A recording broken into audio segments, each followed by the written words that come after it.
বাংলাদেশের ম্যাজিস্ট্রেটও গাঁজা খায়, সচিবও গাঁজা খায়, আমি দেখছি নিজ চোখে। কোথায় দেখছেন? শরৎ উদ্যানে সরকারি ম্যাজিস্ট্রেট। ভালো ভালো উকিলও গাঁজা খায়। আচ্ছা, তাই না? কিভাবে দেখছেন? আপনি দেখছেন সেটা? মিথ্যা বলতেছেন কি? নাই, আপনি মিথ্যা বলবো কি লিগা? ম্যাজিস্ট্রেট মিথ্যা বলবো কি লিগা আপনার লগে? আপনি কি আমার শত্রু? গাঁজা খাই, ক্লান্ত থাকে, শরীর ক্লান্ত থাকে, খাই। ক্লান্তি দূর হয়। হ্যাঁ। এটা তো মাদক, ক্ষতিকর না এটা? মাদক না, না ক্ষতি করে না। প্লাস্টিকে বাঁধা ছিল, প্লাস্টিকে।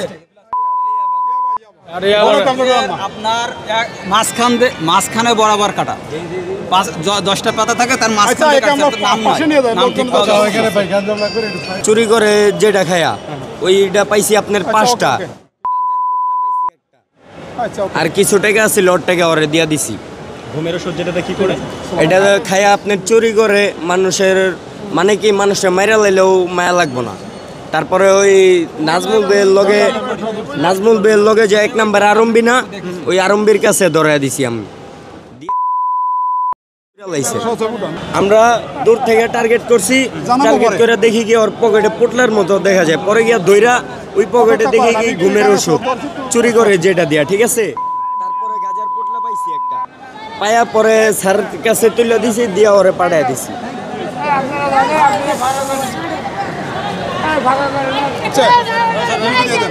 এখানে মনে করেন আমাদের এত বড় এলাকা, এটা সব জায়গায় নিরাপত্তা আমরা যথেষ্ট দিছি। তার পরবর্তীতে যে ফার্স্টটা ঢুকছি ওখানে আমাদের নিরাপত্তার লোক নাই, যার কারণে ঢুকছি সহজভাবে ঢুকে গেছে। আমাদের এই ফার্স্টটা ঢুকতে পারে এটা তো আমরা জানি না যে ওই গেট দিয়ে ঢুকবে বা ওই অবস্থা ঢুকতে হবে। আর ওখানে সর্বোচ্চ কথা আছে কি, আমরা এখানে আমার দায়িত্ব ইনচার্জ হিসাবে আমি 28 জন লোক আছে আমার এই ফেলায়, কিন্তু এত বড় এরিয়া 100 জন লোক লাগে প্রায় সর্বমোট। কিন্তু এখানে আরও বিভিন্ন প্রকার লোক আছে, আরএনবির লোক আছে, পুলিশ আছে, গোয়েন্দা বিভাগের লোক আছে, কিন্তু সব জায়গায় তো আমার দায়িত্ব না।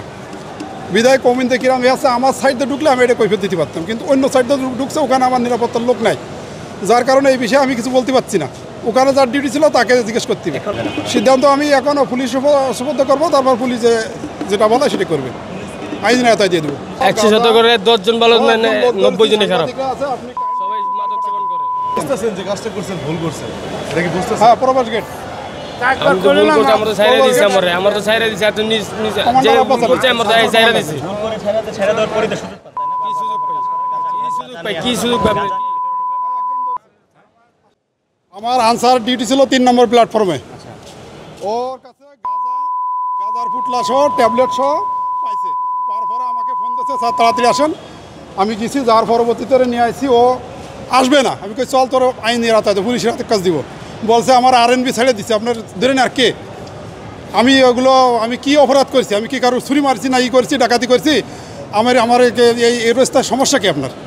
এভাবে আমার সাথে তর্ক বিতর্ক করছে। ওরা আমি বলছি তুই হ্যাঁ হাতে নাতে পাইছে। এটাও আমাদের এই কমরাপুল রেল স্টেশনের যে নিরাপত্তার দায়িত্ব আছে আরএনবি, ওর কাছ থেকে এগুলো রাখছে এবং আনসারও বলেছে এটা ছেড়ে দাও। পরে আনসার আমার ফোন দিয়েছে, স্যার আসেন, এই বৃত্তান্ত। পরবর্তীতে আমি যে ওরা এইভাবে নিয়ে আসি। আমি আসার পরে তো আমাকে ধমক দিয়েছেন, ভালো মানুষ গরম দিচ্ছে, দেখছেন না কিভাবে? আমি পানি বেশি ভাই, আমি ঘুমাই আসলাম, আমার কোথায় ঘুমানোর জায়গা না ভাই, আমার শরীর ক্লান্ত ছিল দেখে আমি স্টেশনে ঘুমাই আসলাম। ও যে কিভাবে ঢুকছো ওর কাছে জিজ্ঞেস করুন, কেন ঢুকলো, কিভাবে ঢুকলো? তুমি কিভাবে ঢুকছো? কিভাবে ঢুকছো? কোন দিকে ঢুকছো? ভাই গেট দিয়ে ঢুকছি ভাই। কোন গেট দিয়ে ঢুকছো? মাল সামান রাখে এই জায়গায় গেট দিয়ে। আমি কয় নম্বর গেট দিয়ে ঢুকছো বলো? 3 নম্বর গেট দিয়ে ঢুকছি ভাই। ওখানে কোনো লোক ছিল? হ্যাঁ, ওখানে কোনো লোক ছিল না ভাই, আমি ওখানে দিয়ে ঢুকছি। আমি ঢুকছি ভাই, এখানে যাবো ভাই দেশে ভাই। তুমি মিথ্যা কথা বলে বাঁচতে পারো? তুমি তো বললে আনসার সহযোগিতা করছে। মিথ্যা কথা কোন আনসার তোমার সহযোগিতা করছে? কি সহযোগিতা করে নেবে আমার লগে? তাহলে তুমি কথা বললে কেন? আগে সহযোগিতা করে নেবে। আমি ভাই এটা কি জানেন, জিততে গেছি ভাই, আমার সহযোগিতা করলে ভাই মিথ্যা কথা বলছো। আমি আগে পায়ে ধরছি ভাই, সত্য কথা বলছি আমি ভাই। তুমি তো মিথ্যা কথা বলছো, আমি সত্যি কথা বললে আগে বললে আমি পায়ে ধরছি ভাই। আমি জিনা তুমি যে আগে বললে এখন সত্যি কথা, এই কথাটা আগে বললে ভাই, তো তুমি তো সাংবাদিকরা দম দিতে চাও। তুমি জানো মাদক সেবন এবং কাছে রাখা অপরাধ জানো? তাহলে তুমি এত দূর তর্ক বিতর্ক করলে কেন আমাদের সাথে? আপনার সাথে বাদ আমি হ্যাঁ, তুমি যে আমার সাথে যে মার্কেটিং করলে অন্যায়ভাবে, তুমি তো এটা জানো যে মাদক সেবন করা, কাছে রাখা দণ্ডনীয় অপরাধ। গাঁজা খাওয়া এবং গাঁজা বহন করা অপরাধ, দণ্ডনীয় অপরাধ। তাহলে আপনি কেন করলেন? আবার আপনি যে আবার সবার সাথে খারাপ ব্যবহার করেন। আনসারের থেকে খারাপ ব্যবহার করি না আমি। আপনি বলছেন যে আনসার আপনাকে সাহায্য করে গাঁজা বিক্রিতে, জিদ্দে কইছি ভাই, আমার মন ছিল না দেখে আমি কইছি ভাই কথাটা। জিদ্দে কইছি ভাই শরীরে। আমি আগে পায়ে ধরছি ভাই, স্টেশনে আগে তো পায়ে ধরছি। আমি স্যার আমার সারা দেন, আমার কোথায় একজন কইছে যাইতে গা, দুইজন আমার কইছে যাইতে গা। প্রথমে আমার উপর ছড়াইছো। আমি কইছি স্যার আমার সারা দেন, আমি গরিব মানুষ, আমি যাই গা।